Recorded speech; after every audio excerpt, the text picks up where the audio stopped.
Seja bem-vindo ao Seminário de Teologia e Vida Cristã Palavra da Vida. Você está em mais um curso de teologia cuja proposta é fazer alargar o seu conhecimento na área teológica, um curso descomplicado, contextualizado, provocativo, reflexivo e que faça sentido para a nossa vida cotidiana, porque entendemos que não só a construção conceitual da teologia, respeitando as correntes da teologia construída nesses quase 2000 anos, mas isso só não é suficiente. Nós pretendemos que a partir do entendimento bíblico, dos conceitos esclarecidos, nós possamos reproduzir isso em uma espiritualidade no nosso cotidiano e nas... Bora lá! Então agora, para valer, né, como diz o outro, né? A gente está falando de ética e espiritualidade. Bom, a ética nós tivemos lá umas 2 aulas apenas, né? Falando sobre os valores cristãos, os princípios, né? Aquilo que rege a nossa conduta, rege o nosso comportamento, né? Mas não é o comportamento pelo comportamento, como nós falamos, é de fato uma natureza, né, manifesta, né, reproduzida, gerada por conta de uma conversão que nós tivemos, de um encontro com Deus, nessa nova natureza, essa regeneração. Esses valores e esses princípios, eles são na nossa vida semeado, devem ser nutridos para que possam gerar fruto, né, ou frutos nesse sentido. Então, tudo que nós fazemos, devemos fazer na perspectiva da espiritualidade, deve ser a partir de uma compreensão, de um entendimento, e não de um comportamento apenas reproduzido, né, como um dogma, como um adestramento, né? Essa palavra eu uso bastante, né? Como um adestramento, uma pessoa que foi treinada a fazer tal coisa, mas ela não foi esclarecida a respeito do porquê daquilo, né? Por que eu ajo assim? Por que eu falo assim? Por que eu penso assim? Então a gente deve sempre estar alcançando, a gente sempre deve estar tentando edificar a pessoa lá do fundo, né, da sua alma, da compreensão, do entendimento, né? Não deve ser, senão fica numa superficialidade de práticas. E isso é muito perigoso, né? Porque as pessoas elas tendem a sempre comparar as suas práticas como sendo aquelas que vão favorecê-la diante de Deus. E a espiritualidade é baseada nos erros, nos acertos, né, na obediência, de quantas vezes eu faço isso ou aquilo. A gente vai falar um pouquinho hoje sobre essa questão, né, do ativismo, da produção. Enfim, a espiritualidade ela não é uma espiritualidade industrial. Deve ser uma espiritualidade relacional, tá bom? Então, esse é um dos pontos que eu vou aqui tentar enfatizar um pouquinho com vocês. Irmã Vânia, bem-vinda, amada. Vamos lá que está na introdução, chegou na hora boa. Tá bom? Vamos nós então dar continuidade aqui, né? Eu anotei algumas falas aqui, alguma coisa eu queria compartilhar com vocês, né? A espiritualidade adequada é aquela que exclui, olha só, a espiritualidade adequada é aquela que exclui do nosso cotidiano qualquer corte egocêntrico. O que eu quero dizer com isso? Que a espiritualidade adequada é aquela que não deixa espaço, né, no dia a dia para atitudes do ego, né, egoísta, do indivíduo apenas na sua própria perspectiva de vida individualista. Ou seja, amados, amadas, o Evangelho ele pretende estar corrigindo em nós essa natureza, porque é natural a gente se proteger, é natural a gente buscar o melhor para nós, é natural sempre a gente estar pensando em nós mesmos, nos nossos problemas, buscando soluções para nós, né? Então isso é natural, é um instinto de preservação. Até conversando com um amado irmão, né, infelizmente ele chegou à conclusão que ele não precisa frequentar a igreja, ele não precisa estar vivendo numa comunidade de fé. Eu sei que tem uma série de complicações, igrejas que elas pouco têm do evangelho, né, que infelizmente muitos ambientes que eles são tóxicos até mesmo, ambientes, sabe, que é difícil mesmo de conviver o evangelho, né? Muita religião, muito dogma, muita opressão hierárquica, enfim, eu sei que tem todos esses ambientes, mas não é por isso que a gente vai desistir de igreja, mesmo porque nós não somos perfeitos, e até a gente precisa entender se nesse ambiente nós fazemos parte dele como identidade ou se estamos lá como resistência, né? A questão é, e aí ele falando, estávamos ali num bate-papo na casa dele, algumas pessoas, inclusive, que não eram nem cristãs, né? E aí eu falei, olha, que ele falou assim, não, eu pastorei minha família, eu cuido da minha família. Eu falei, mas não há virtude nenhuma nisso. Isso é natural, você está preservando a sua prole. Você está num instinto de preservação da sua família. Isso não tem nada demais, né? O que vai além desse sentimento natural é aquilo que o Evangelho nos propõe, viver para a comunidade, viver para o outro. Então isso é uma espiritualidade bíblica, né? Quando a gente não centraliza nossas orações, nossos projetos em nós mesmos, que não alcance também as pessoas que estão ao nosso redor. Então eu falei para ele, não há virtude nenhuma, a virtude está em você olhar para além de você, para além dos seus interesses, para além da sua família nesse sentido, né? Que não é só aqui. Então a gente precisa desse sentimento da coletividade, né? Só estou dando aquela introdução, daqui a pouco a gente volta. Então a espiritualidade adequada é aquela que exclui do nosso cotidiano qualquer corte do ego, né? Qualquer corte egocêntrico, que busca o seu próprio prazer. Então, olha só que coisa complicada que muitas vezes dentro das nossas igrejas a gente vivencia. Mensagens, estímulos, né, até ensinos que vão levar as pessoas a buscarem a Deus sempre na perspectiva de alcançarem de Deus a bênção. Tanto é que quando a gente pergunta para os irmãos, né, sobre a questão de ir para a igreja, eu vou buscar minha bênção, né, a gente ouve muito isso, né, eu vou buscar minha bênção e tal. É errado desejar as bênçãos de Deus? Claro que não. Mas percebam, amadas, como esse exercício sempre de estar olhando para mim como sendo aquele que vai buscar em Deus uma necessidade, um prazer, um livramento, né? Uma bênção, uma providência. Então, nessa perspectiva, sem perceber, a gente vai se tornando uma pessoa egoísta. A gente não pensa no coletivo. Então, olha só, quando eu chamo comunidade, eu estou me referindo à igreja, tá? Então, nós vivemos da comunidade, na comunidade e para a comunidade, tá? Então, nós vivemos na comunidade, é nela que nós vivemos, devemos viver, né? No coletivo. Nós vivemos dela, da comunidade, não é? E para a comunidade. Eu estou falando aqui num serviço, numa vivência de doação, de entrega, de partilha de dons, tá? Sempre nessa perspectiva de que o projeto de Deus vai para além de mim, passa por mim, mas vai para além de mim. Eu devo ser um canal de Deus. O canal que passa as virtudes, as bênçãos de Deus, é claro que é desfrutado por mim, mas não não fica estagnado em mim, não fica embarreirado. Eu não quero abraçá-la, né, para não deixar nada escapar e tudo mais. Eu preciso ser esse canal de Deus, né, onde as coisas fluem e alcança todos aqueles que estão ao nosso redor. Nós sempre falamos, principalmente nós pentecostais, sobre ser cheio do Espírito Santo, ser cheio do Espírito Santo, ser transbordante do Espírito Santo. Então, olha que coisa interessante.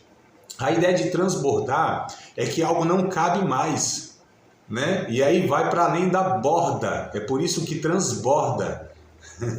Ou seja, não cabe mais em mim, né?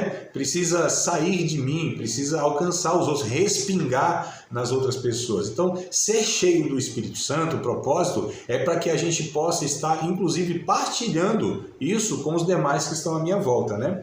Então, aí, a gente não busca o nosso próprio prazer, tá? Na verdade, essa espiritualidade que busca a Deus sempre numa intenção, né, de se livrar, de ter uma resposta e tudo mais, né, isso é uma espiritualidade narcísica. Não sei se vocês sabem, mas o Narciso é aquele mito, né, dos gregos, né, mitologia grega, que era um cara assim que eu até postei hoje, repostei na verdade, né, foi ano passado, retrasado, me veio uma lembrança nas redes sociais e eu repostei a mente do narcisista, né? Aquele cara que olha para o espelho e ele diz, eu me amo, não posso mais viver sem mim, né? Como diz o poeta. Então, essa é a espiritualidade do individualista. Isso não é bíblico, não é aprovado por Deus. Tem um texto aqui em Lucas que eu quero ler com vocês, Lucas capítulo 12, versículos 13 ao 21. Vamos ler todo esse texto do Evangelho segundo Lucas? Capítulo 12, versículos 13 até o 21. Veja que coisa interessante nesse texto aqui. Este homem, ele exemplifica, né? Ele mostra como uma pessoa egoísta pensa quando recebe de Deus aquilo que é abundante. Veja só. Então, Lucas capítulo 12, versículos 13 ao 21, diz assim: Disse-lhe um da multidão: Mestre, dize a meu irmão que reparta comigo a herança. Mas ele disse: Homem, quem me pôs a mim por juiz ou repartidor entre vocês? Então, veja que coisa interessante. Já havia uma briga aqui entre irmãos por causa de uma herança. Então, possivelmente o pai tinha morrido e eles estavam disputando lá o que tinha ficado, que o pai tinha deixado como herança. Olha só, amadas, como as coisas materiais, elas podem, e a gente está falando entre família, entre irmãos ali, né? Cresceram juntos, no mesmo ambiente, tiveram o mesmo pai, mãe, criação, partilharam a vida. E agora o que está dividindo eles, que o que parece aqui que não tinha acordo, né? O que está dividindo eles são coisas materiais.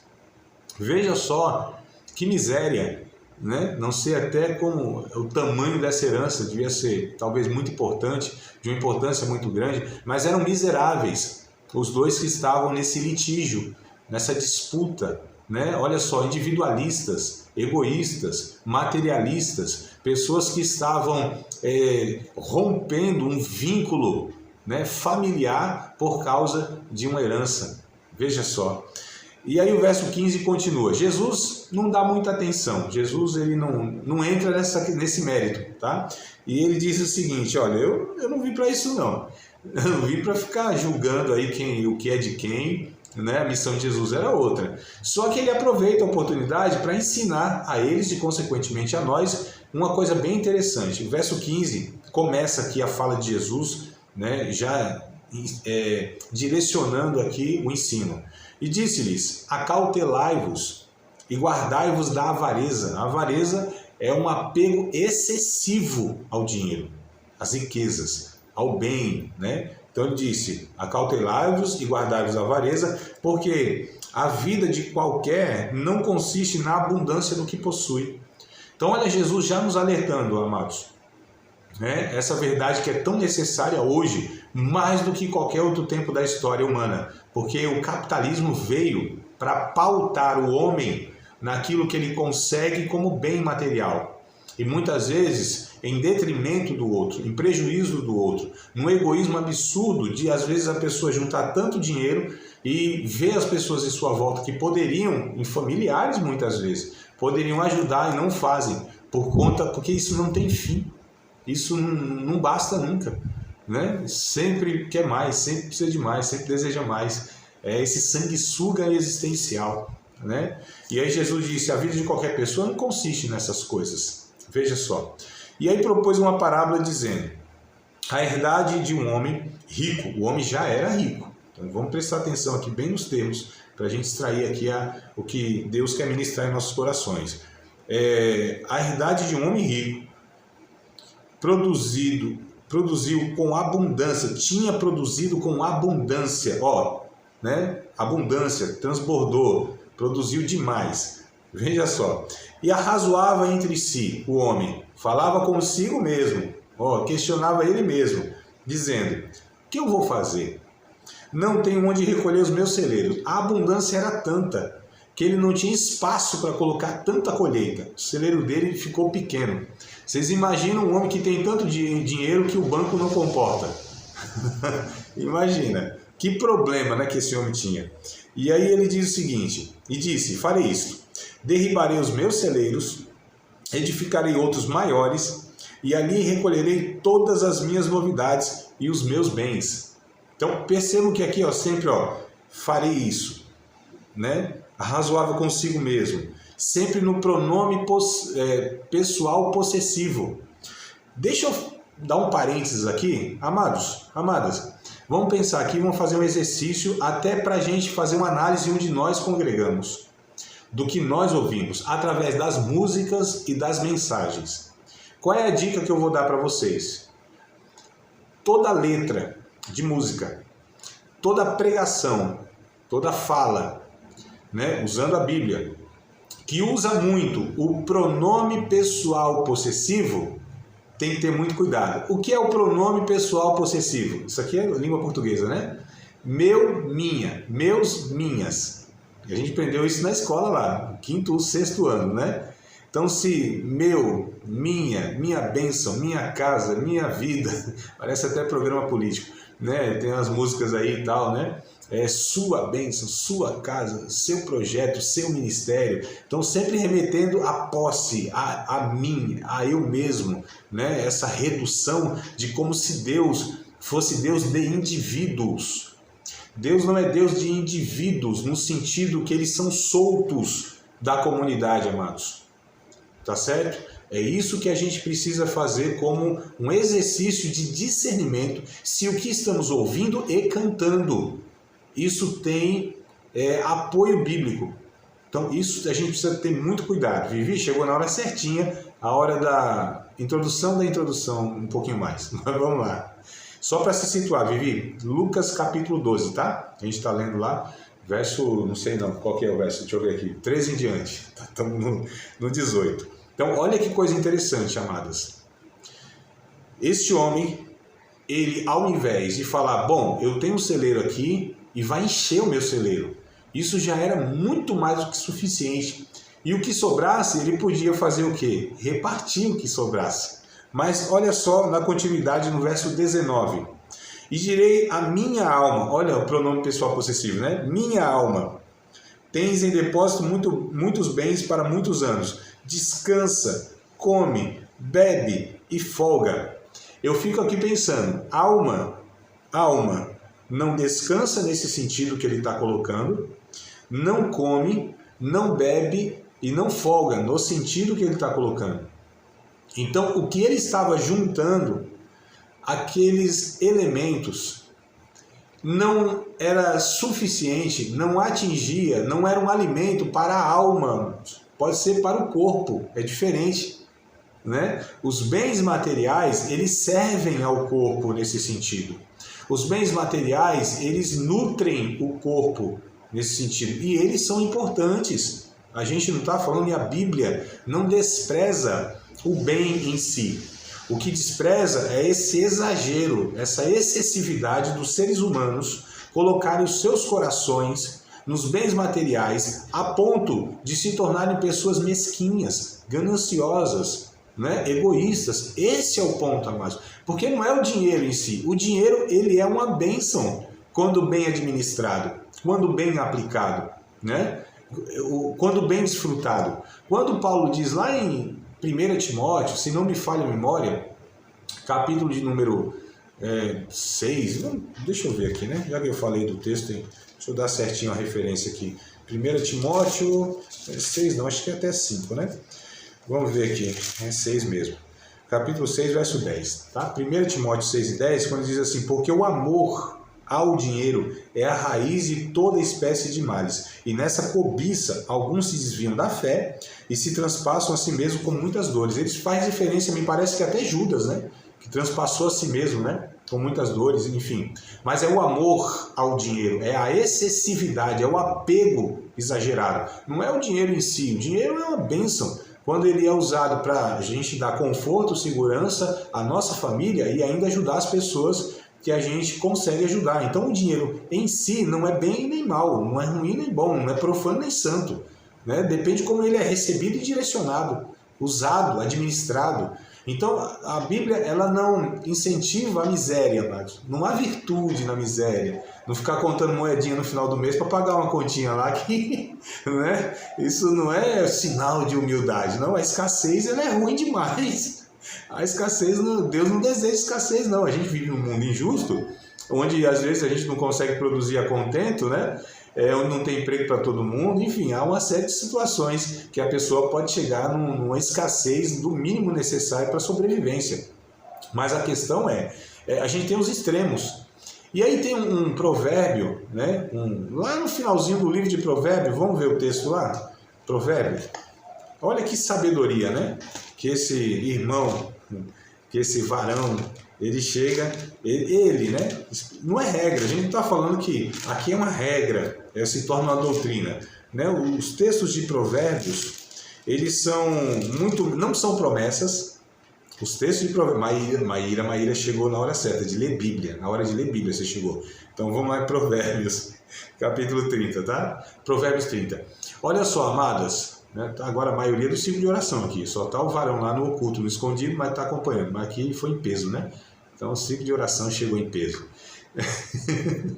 Olha só, o livro de Provérbios não é o livro que deve ser seguido como promessas de Deus, tá certo? Nem como profecias.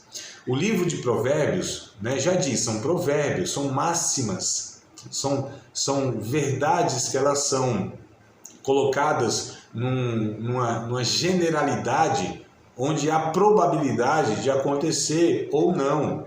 Então o livro de Provérbios é mais ou menos assim, ó, vai por aqui porque aqui a probabilidade de dar certo é maior. Vocês entenderam, amados, esse pensamento aqui? Vai, é um conselho, vai por aqui, faz isso, que a probabilidade de dar certo é maior, mas não é uma promessa incondicional, não é uma profecia, tá? Então a gente precisa olhar para o livro de Provérbios nessa perspectiva, porque é assim que ele foi escrito, tá? Mas o capítulo 30 aqui, ó, no finalzinho, lá no verso 7, 8 e 9, Provérbios 30, versos 7, 8 e 9. O homem aqui, o Agur, ele faz pedido a Deus, né? Ou dois pedidos aqui. Duas coisas te pedi, não me negues antes que eu morra.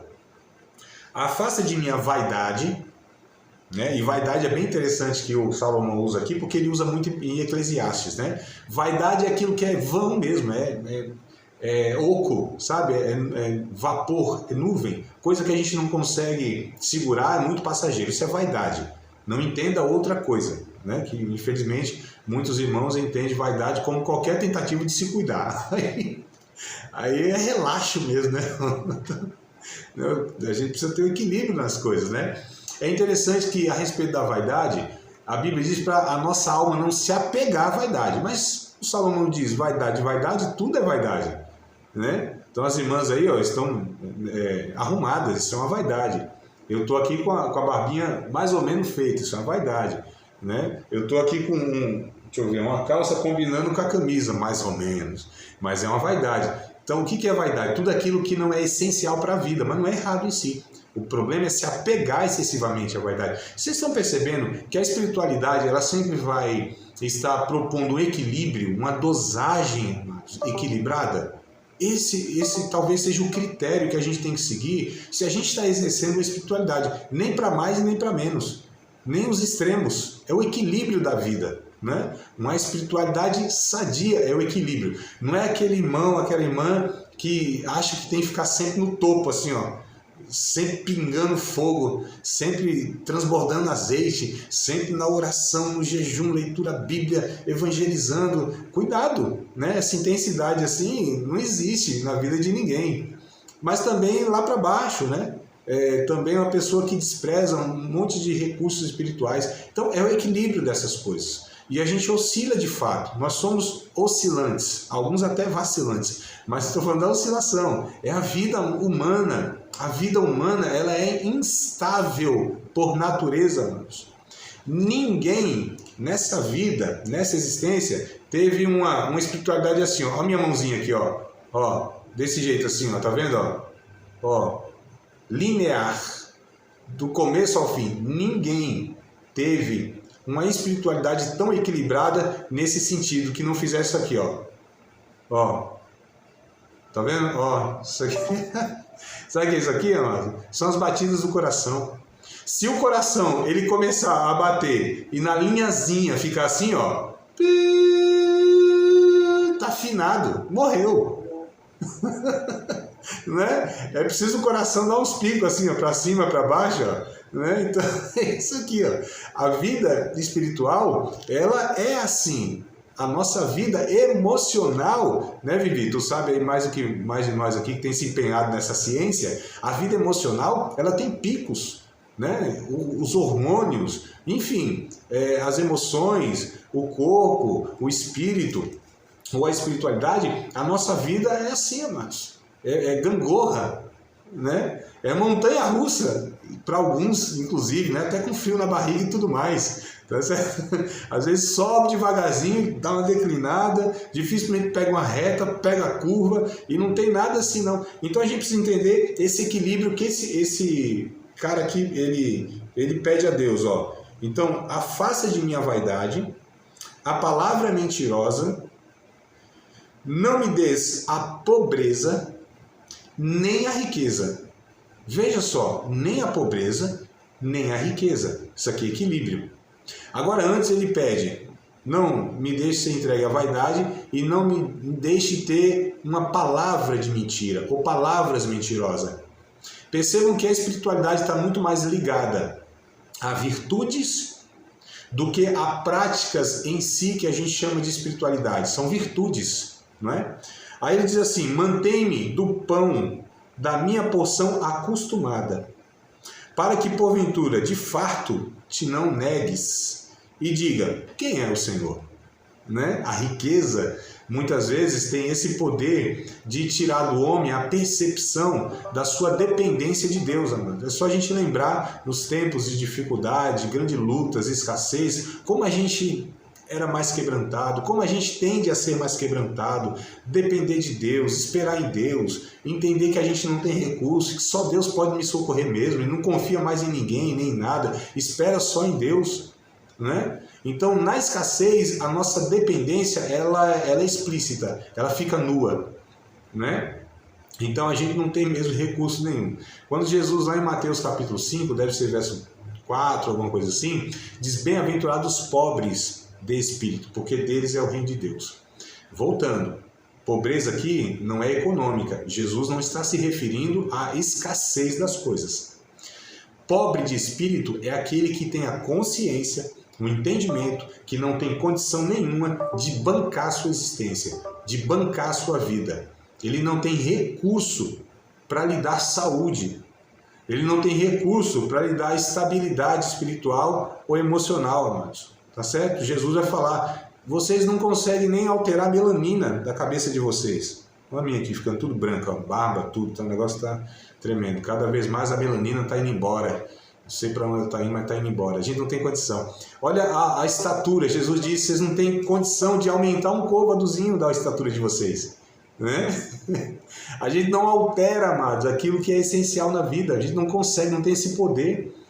Né? Não temos essa condição. Então Jesus, ele vai nos ensinando lá no Evangelho. Mas voltando para Provérbios aqui, ele diz, o Senhor me dê a porção diária, cotidiana, que eu estou acostumado, não me dê a riqueza, porque farto eu vou negar o Senhor, ou empobrecendo, venha furtar e lance mão do teu nome. Então, percebam como os extremos eles não são bons, né? Nem a pobreza, a miséria, e nem a riqueza. Então é nesse equilíbrio que é proposto. Voltando para Lucas, vamos voltar para Lucas, capítulo 12, né? Nós paramos então no verso 19, onde o homem que teve muita riqueza, muito dinheiro, a colheita foi farta, ele disse então que ia fazer o seguinte, vai dizer a alma dele, come, bebe, descansa e folga.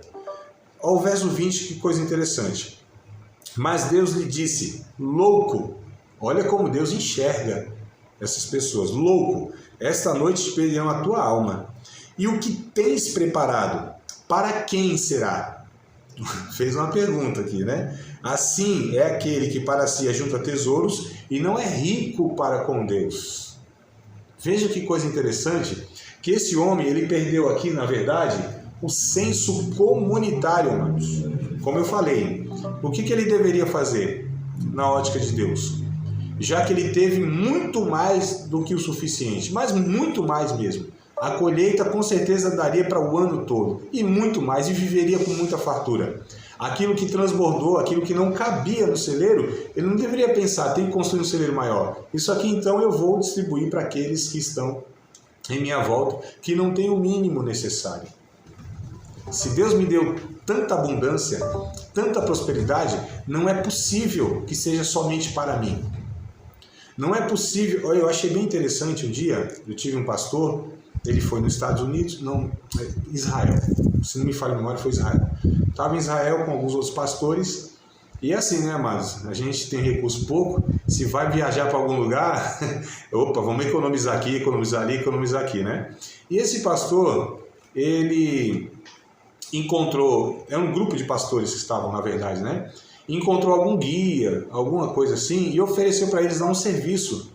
Mas assim, um valor muito abaixo mesmo, né? E os pastores disseram assim, nossa, Deus está abençoando a gente, né? Porque veio uma coisa assim muito, mas muito abaixo do que os outros cobraram. E esse pastor desconfiou, falou, mas Deus deu recurso para a gente ter condição de fazer isso aqui que estão oferecendo o outro.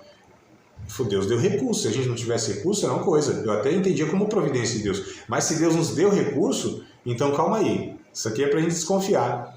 E os pastores, não sei o que e tal, resumindo, amados, foi um golpe que eles sofreram lá, por causa de entender que, nós temos suficiente, Deus nos deu para desfrutar, mas vamos sempre economizar?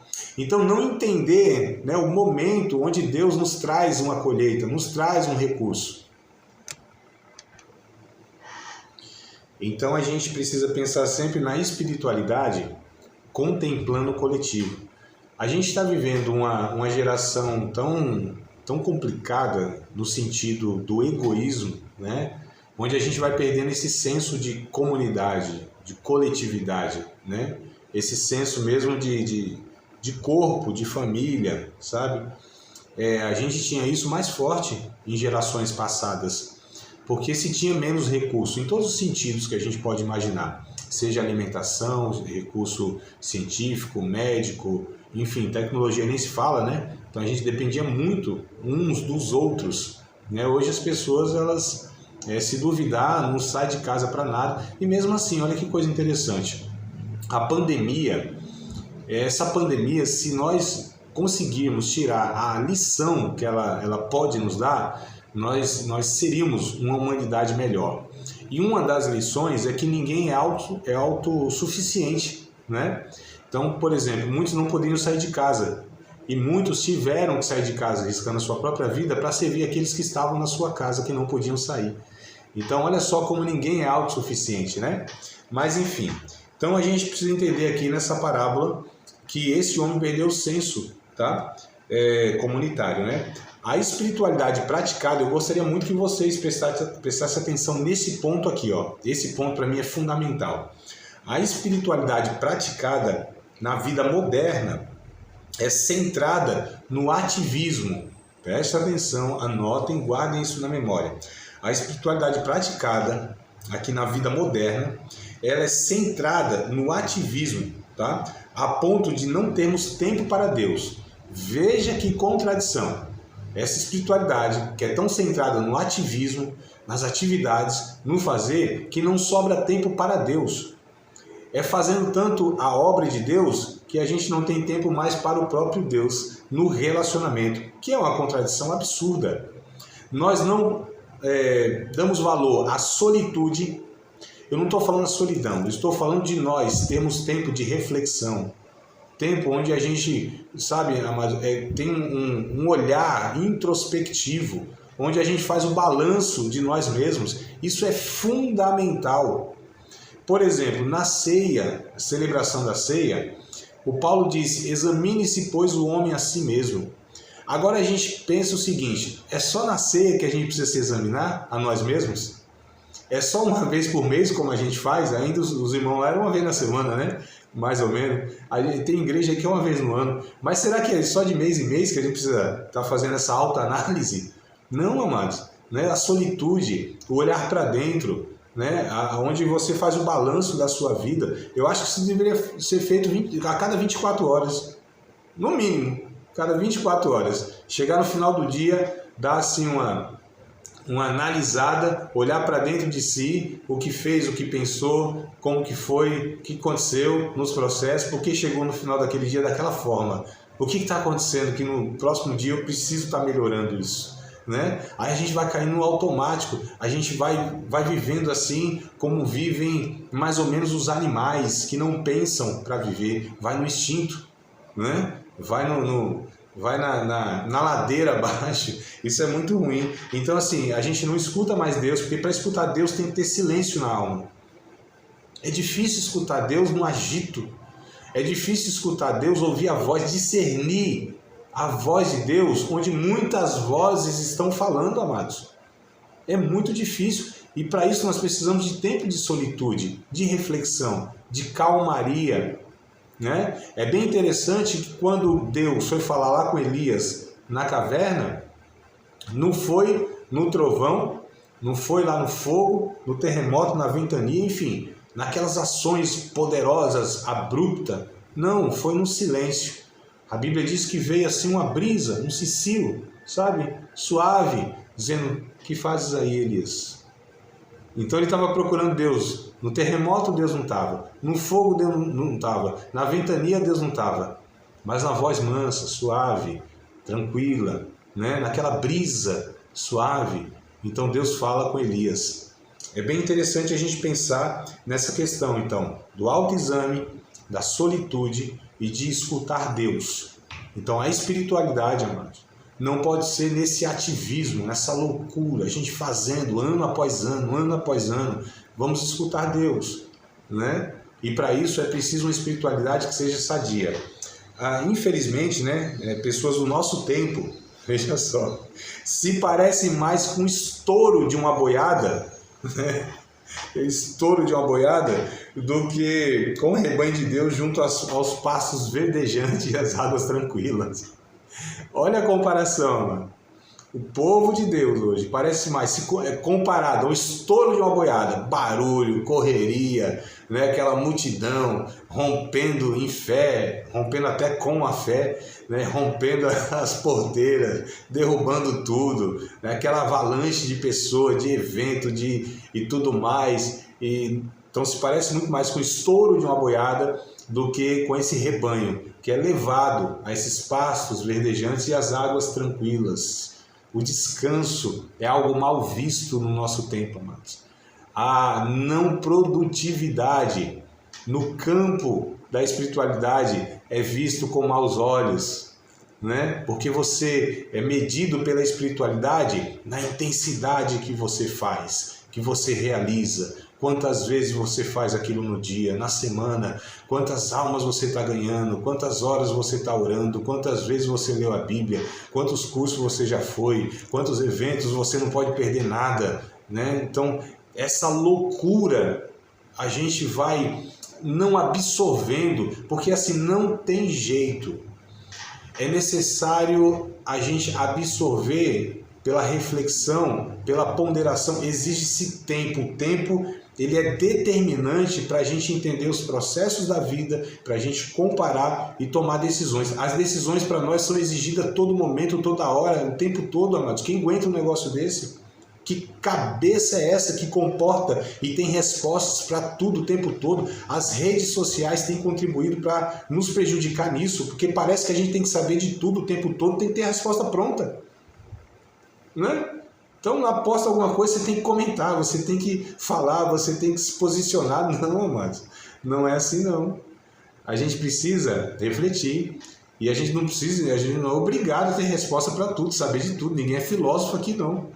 Aliás, até os filósofos, eles tinham tempo de reflexão. E por ter tempo de reflexão e por se dedicarem a essa atividade, que era chamado de ócio. Isso era chamado de ócio. Né? Então, o que era o ócio? Era a negação de viver como aqueles outros homens viviam, trabalhando no negócio. Então, o negócio do mercado que eles faziam, eles estavam negando o ócio. É por isso que era chamado de negócio, porque era a negação do ócio. Então, o ócio era mal visto por aqueles que estavam fazendo negócio. Né? Então hoje não é diferente. Se você muitas vezes separa tempo, se você não cai nessa loucura do ativismo, aqueles que estão no negócio estão negando o ócio, vem mal aqueles que estão no ócio. Mas é o ócio produtivo, não é o ócio como preguiça, né? Não é o ócio como vagabundagem, não é o ócio como omissão, é o ócio do descanso necessário para a alma. Para o corpo, pessoas dormem mal e acham que isso não vai ter, amados, prejuízo para a sua vida. A gente não dá descanso para a nossa mente, para as emoções, e a gente acha que isso não vai ter consequências. A gente vive como máquina e a gente acha que não vai dar pau, que não vai uma engrenagem dessa, vai quebrar antes do tempo, inclusive, que ela poderia durar mais, né? A gente sabe que tudo tem um tempo de vida útil, mas pelo mau uso, pela intensidade do uso, as coisas quebram antes, não chegam no final da sua vida útil. A gente está falando de peça, tudo bem, de máquina, tudo bem, vai lá e troca. Como troca uma alma quebrada? Como faz a reposição de um coração? Como que a gente reajusta, amados, as emoções das pessoas? Como que a gente... Porque perna quebrada dá-se um jeito.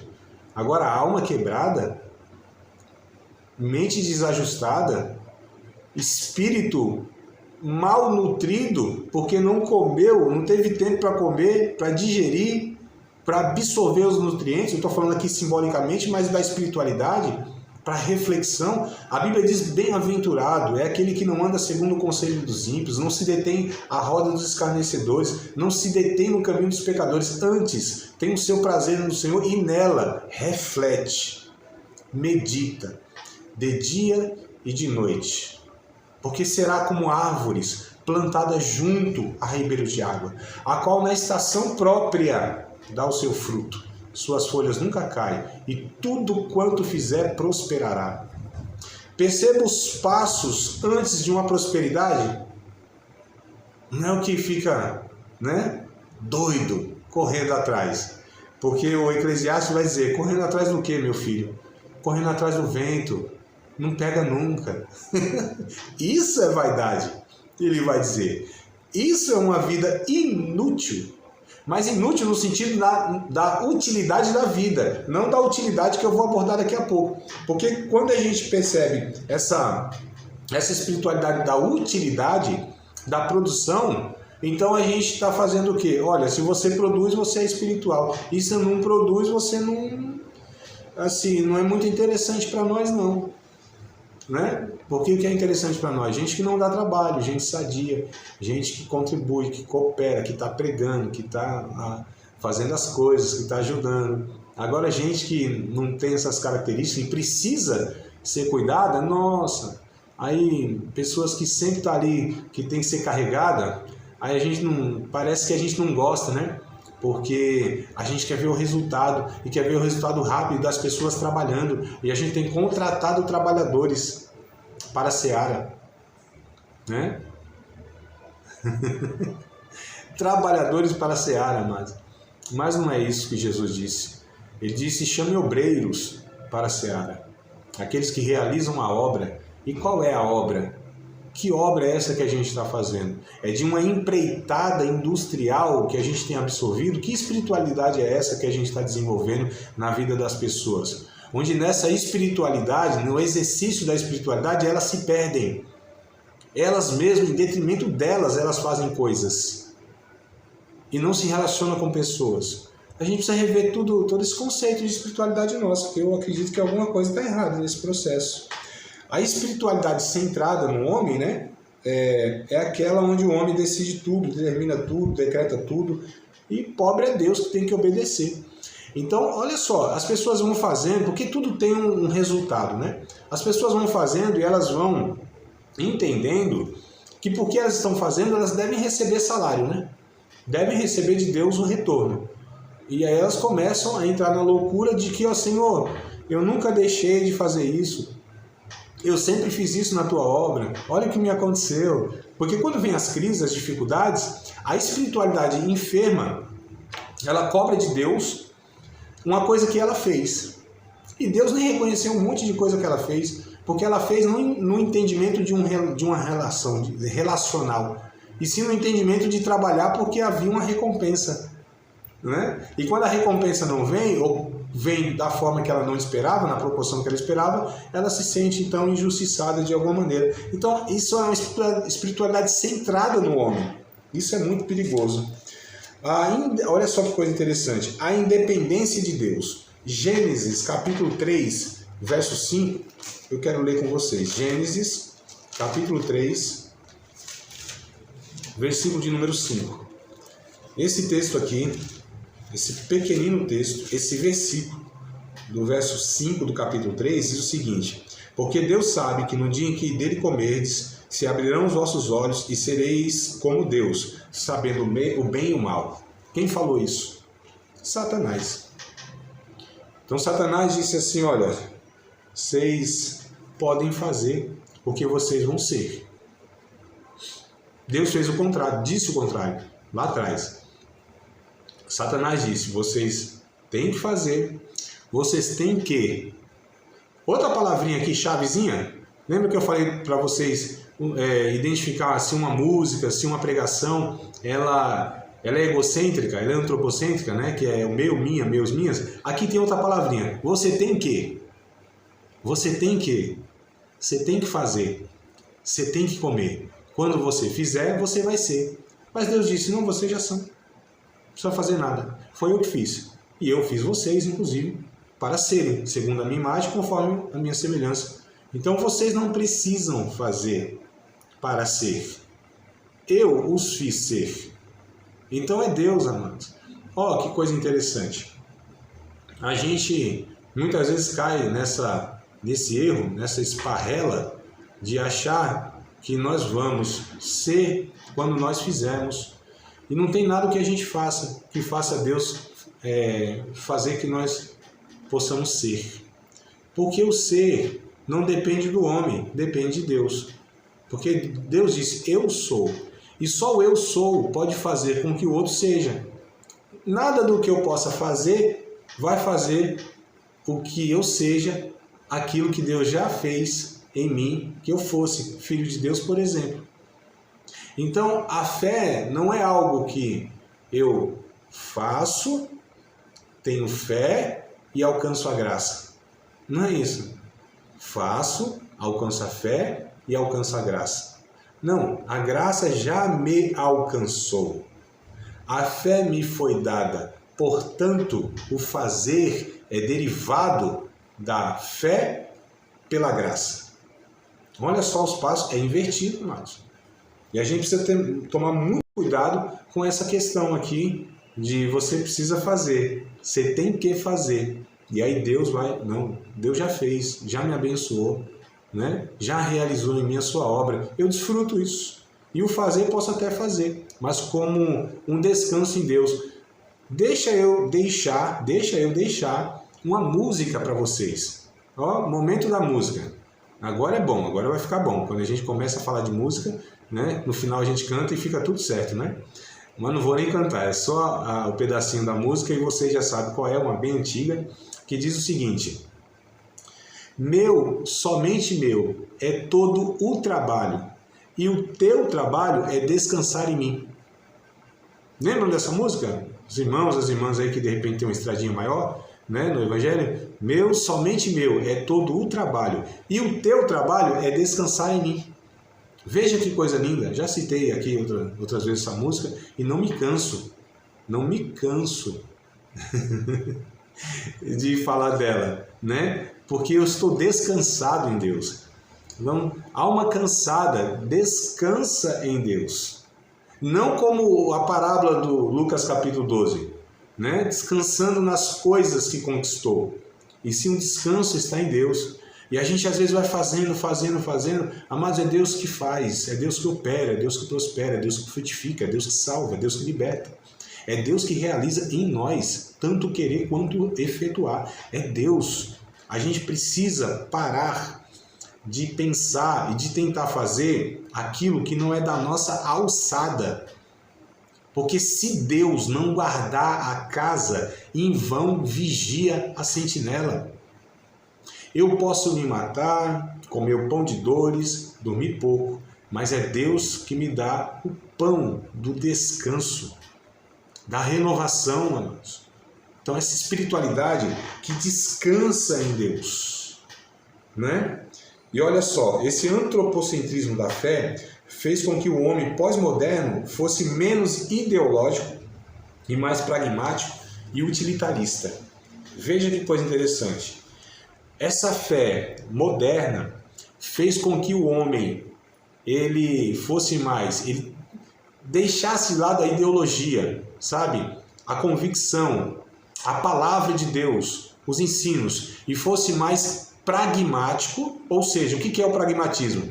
Tá dando certo? Isso é certo. Tá dando certo? O resultado tá vindo? Isso é certo. Isso é pragmatismo. Então ele deixou o que é certo. Não interessa o que é certo, não interessa a doutrina, não interessa o que a Bíblia diz, interessa o resultado. E se o resultado está vindo, então isso aqui é certo. Deu certo, está dando certo, está tendo resultado, então isso é certo. Isso é o pragmatismo.